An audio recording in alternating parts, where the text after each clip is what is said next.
ಬಿಡದಿನಲ್ಲಿ ಸರ್ವೆಗೆ ಹೋದಂಥ ಅಧಿಕಾರಿಗಳ ಕಾರನ್ನ ತಡೆದು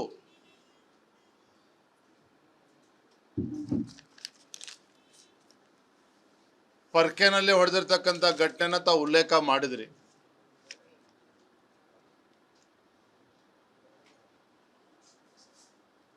ಇದು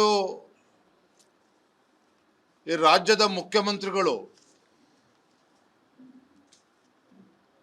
ರೈತರ ಬಗ್ಗೆ ಕಾಳಜಿ ಇರದೇನೆ ರಿಯಲ್ ಎಸ್ಟೇಟ್ ಬಗ್ಗೆ ಕಾಳಜಿನ ತೋರ್ತಾ ಇರ್ತಕ್ಕಂಥ ರಾಜ್ಯದ ಮುಖ್ಯಮಂತ್ರಿಗಳು ಡಿ ಕೆ ಶಿವಕುಮಾರ್ ಅವರು ಏನಿದ್ದಾರೆ, ಇವರ ಧೋರಣೆಯ ಪರಿಣಾಮವಾಗಿ ಇವತ್ತು ಅಧಿಕಾರಿಗಳು ರೈತರ ಬಿಸಿಯನ್ನ ಎದುರಿಸಬೇಕಾಗಿದೆ, ರೈತರ ಸಿಟ್ಟನ್ನು ಎದುರಿಸಬೇಕಾಗಿದೆ. ರಾಜ್ಯದ ಮುಖ್ಯಮಂತ್ರಿಗಳಿಗೆ ರೈತರ ಹಿತಾಸಕ್ತಿಯನ್ನು ಕಾಪಾಡುವಂತಹ ಒಂದು ಮೊದಲ ಆದ್ಯತೆ ಅವ್ರದ್ದು ಆಗಬೇಕಾಗಿತ್ತು. ರೈತರ ಹಿತಾಸಕ್ತಿಯನ್ನು ಬದಿಗಿಟ್ಟು ರಿಯಲ್ ಎಸ್ಟೇಟ್ ಇಂದ ಹೋಗ್ತಾ ಇರುವಂತ ಪರಿಣಾಮವಾಗಿ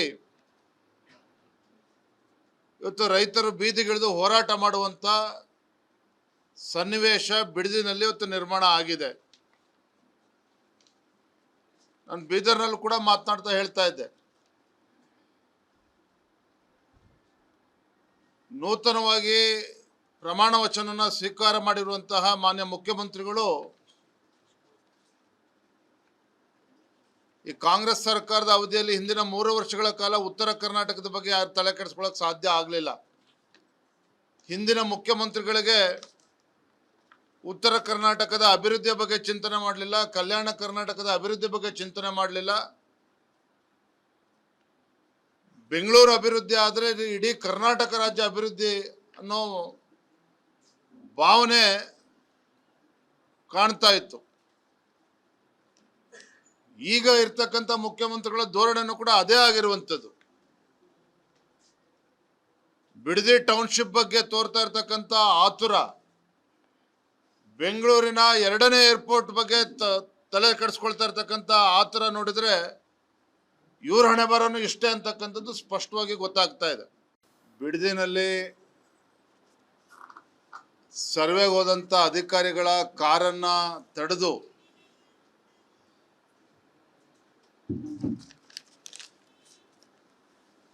ಪರ್ಕೆನಲ್ಲಿ ಹೊಡೆದಿರ್ತಕ್ಕಂಥ ಘಟನೆನ ತಾವು ಉಲ್ಲೇಖ ಮಾಡಿದ್ರಿ.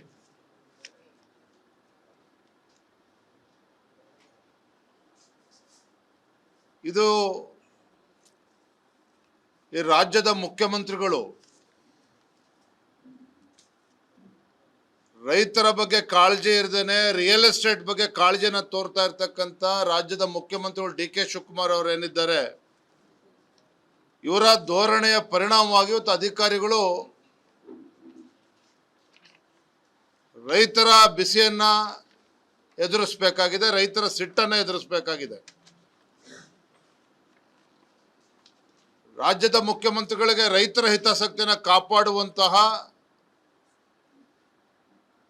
ಒಂದು ಮೊದಲ ಆದ್ಯತೆ ಅವ್ರದ್ದು ಆಗಬೇಕಾಗಿತ್ತು. ರೈತರ ಹಿತಾಸಕ್ತಿಯನ್ನು ಬದಿಗಿಟ್ಟು ರಿಯಲ್ ಎಸ್ಟೇಟ್ ಇಂದ ಹೋಗ್ತಾ ಇರುವಂತ ಪರಿಣಾಮವಾಗಿ ಇವತ್ತು ರೈತರು ಬೀದಿಗಿಳಿದು ಹೋರಾಟ ಮಾಡುವಂತ ಸನ್ನಿವೇಶ ಬಿಡದಿನಲ್ಲಿ ಇವತ್ತು ನಿರ್ಮಾಣ ಆಗಿದೆ. ನಾನು ಬೀದರ್ನಲ್ಲೂ ಕೂಡ ಮಾತನಾಡ್ತಾ ಹೇಳ್ತಾ ಇದ್ದೆ, ನೂತನವಾಗಿ ಪ್ರಮಾಣ ವಚನನ ಸ್ವೀಕಾರ ಮಾಡಿರುವಂತಹ ಮಾನ್ಯ ಮುಖ್ಯಮಂತ್ರಿಗಳು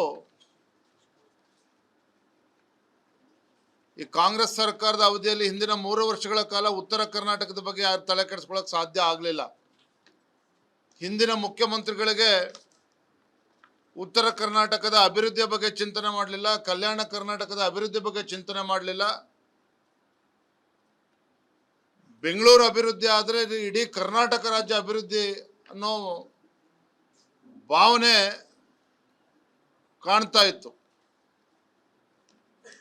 ಈಗ ಇರ್ತಕ್ಕಂಥ ಮುಖ್ಯಮಂತ್ರಿಗಳ ಧೋರಣೆನೂ ಕೂಡ ಅದೇ ಆಗಿರುವಂಥದ್ದು.